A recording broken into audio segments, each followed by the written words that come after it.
The Fat Controller's engines.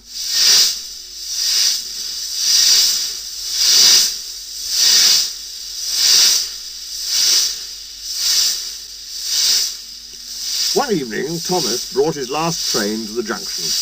He went for a drink. "I'm going to the big station," he said to Percy and Toby. "So are we," they answered. "Do you know," Percy went on, "I think something's up." Toby looked at the sky. "Where?" "Down here, silly," laughed Thomas. "How," asked Toby reasonably, "can something be up when it's down?" "Look," said Thomas excitedly. "Look!" 7 engines from the other railway were coming along the line. "Hello, Ginty," whistled Percy. "Hello, Pug. They're friends of mine," he explained. "I don't know the others." Ginty and Pug whistled cheerfully as they puffed through the station. "What is all this?" asked Thomas.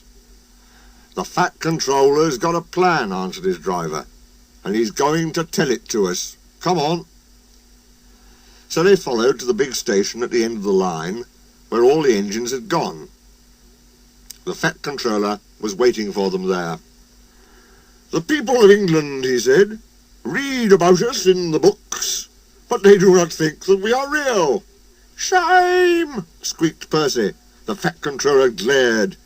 Percy subsided.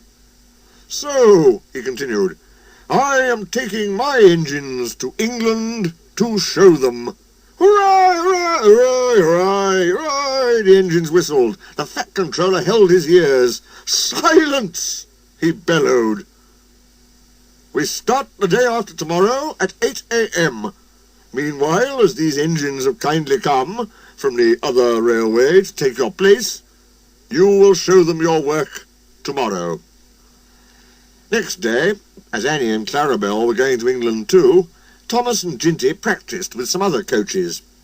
Thomas was excited. He began boasting about his race with Bertie. "I whooshed through the tunnel and stopped an inch from the buffers, like this. Crash!"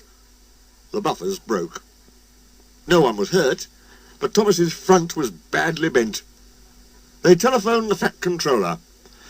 "I'll send up some men," he said, "but if they can't mend Thomas in time, we'll go to England without him." Next morning, the engines waited at the junction. Toby and Percy were each on a truck, and Duck had pushed them into place behind Edward. Henrietta stood on a siding. The Fat Controller had called her a curiosity. "I wouldn't dream of leaving you behind," he said. "I'll fit you up as my private coach." She felt very grand. Gordon, James and Henry were in front. They whistled impatiently.